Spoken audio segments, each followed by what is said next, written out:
Hi, I'm Will Ockleton from Santa Cruz Bikes. Here to show you a little bit more about the Bronson. Probably the worst kept secret in mountain biking when it finally launched on April 1st. We should have probably done it on the Oprah Winfrey show or something like that. So yeah, some of the key features of it are, obviously, you can't talk about the Bronson without talking about the wheels. You know, this was our first foray into the 27.5 format. It's actually been entirely designed around that wheel. It wasn't an existing design that we tried to squeeze something into, and it also really wasn't a shameless attempt to enter this category.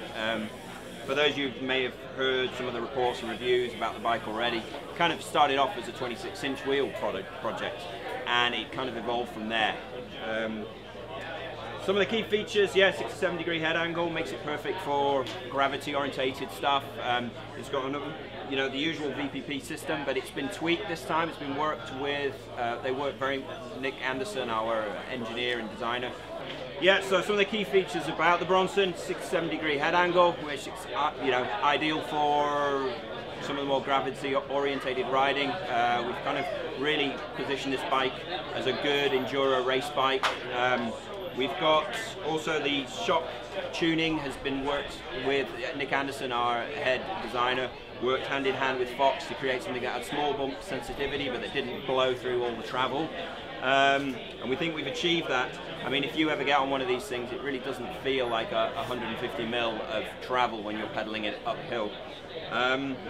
Comes in various specs. One of the key things as well is I know it's only stickers, but we went for 12 different decal options on the Envies.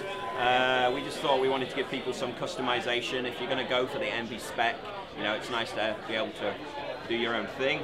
But here, this version is the XX1, so this is the kind of top end that you can buy. A lot of questions about why we're adding a front chain guide. I think you could run without it, but we're just thinking if people are going to use this bike, heavy duty, racing, things like that, it's just an extra level of security in that respect. But you could run without it. It doesn't add very much weight, and it certainly doesn't add much cost to the whole thing. So yeah, I mean, some of the concerns about a wheel size like this was you know, would it be as maneuverable, would it be as fun, would it be etc compared to a 26? And I think if you saw the video, you know, the Syndicate took to this bike within, I mean, that video that we shot was done, that was the first time they'd gotten on those bikes. They hadn't had those bikes until they did the video, and they just got straight down to it, and they're absolutely enamored with it. And I think, if I'm not mistaken, I think Josh Bryson's going to race it in the downhill at Sea Otter, so that should be quite interesting to see how he gets on.